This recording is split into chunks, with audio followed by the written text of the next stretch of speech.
Hello friends, আমি Madhumita paradise cooking channel থেকে তোমাদের স্বাগত জানাচ্ছি। আজকে আমি তোমাদের করে দেখাবো চটপটা একটি ঢ্যাঁড়সের রেসিপি। তার জন্য এখানে আমি পরিমাণ মতো ঢ্যাঁড়স নিয়েছি, সেটি ভালোভাবে ধুয়ে নিয়ে আমি জলটা মুছে নিয়েছি। একটি ঢ্যাঁড়সের গায়েও কিন্তু জল নেই।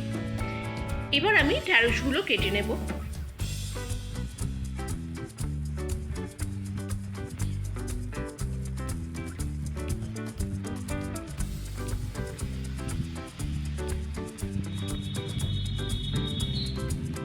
তারপরে এই ছুরির সাহায্যে আমি মাঝ বরাবর ঢ্যাঁড়সগুলো চিড়ে নেব।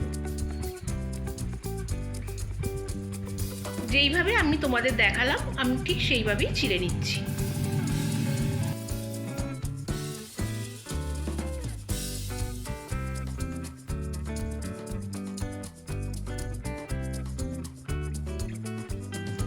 কড়াই আমি গ্যাসের উপরে বসিয়ে দিয়েছি। কড়াইটা গরম হয়ে গেছে। এর মধ্যে আমি দিয়ে দেব পরিমাণ মতো বেসন।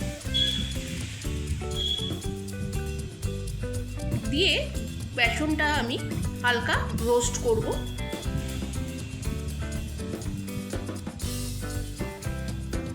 তারপরে এর মধ্যে আমি দেব হাফ হাতা চালের গুঁড়ো, দিয়ে দুটি একসাথে লালচে করে রোস্ট করে নেব। বেসন আমি কড়াই থেকে নামিয়ে ঠান্ডা করে নিয়েছি। এরপর এর মধ্যে আমি মিশিয়ে দিচ্ছি পরিমাণ মতো সাদা তিল,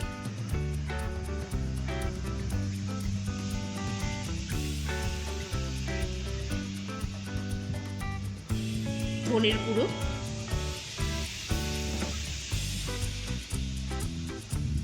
হলুদ গুঁড়ো, সামান্য পরিমাণে জিরের গুঁড়ো, লাল লঙ্কার গুঁড়ো,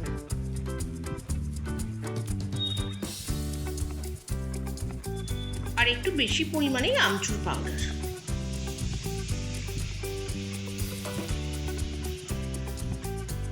নুন দিয়ে হাতার সাহায্যে এটা আমি ভালো করে মিশিয়ে নেব। তারপরে এর মধ্যে আমি ছোট হাতার 1 হাতা সর্ষের তেল অ্যাড করলাম, দিয়ে এটি মিশিয়ে নেব। এখানে ছোট বাটিতে 1 বাটি জল রেখেছি।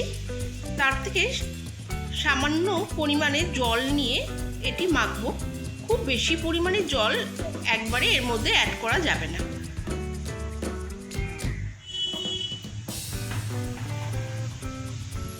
দেখো, অল্প পরিমাণে জল নিয়ে এটি আমার মাখা হয়ে গেল। ঢ্যাঁড়সের মাঝখান থেকে আমি ছিঁড়ে নিয়েছিলাম, সেটা তোমাদের আগেই আমি দেখিয়ে দিয়েছি। এরপরে এর মধ্যে আমি এই স্টাফিংটা পুড়ে দিচ্ছি। বেশি চাপ দিয়ে পুড়বে না, অল্প হাতের চাপে এটি কিন্তু ঢুকে যাবে।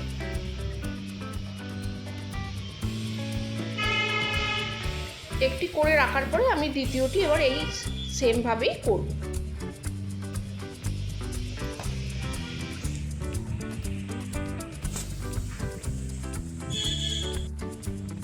প্রত্যেকটা ঢ্যাঁড়সের মধ্যেই আমি স্টাফিং করে নিয়েছি, আর কড়াইতে পরিমাণ মতো হোয়াইট অয়েল নিয়ে গরম করে নিয়েছি। তার মধ্যে দিয়ে এটি ভালোভাবে আমি ভেজে নেব। তারপরেই তোমাদের সামনে আমি সার্ভ করে দেখিয়ে দেব চটপটা ঢ্যাঁড়সের রেসিপি। তোমাদের যদি ভালো লাগে তবে চ্যানেলটিকে লাইক, শেয়ার আর সাবস্ক্রাইব করবে। টাটা।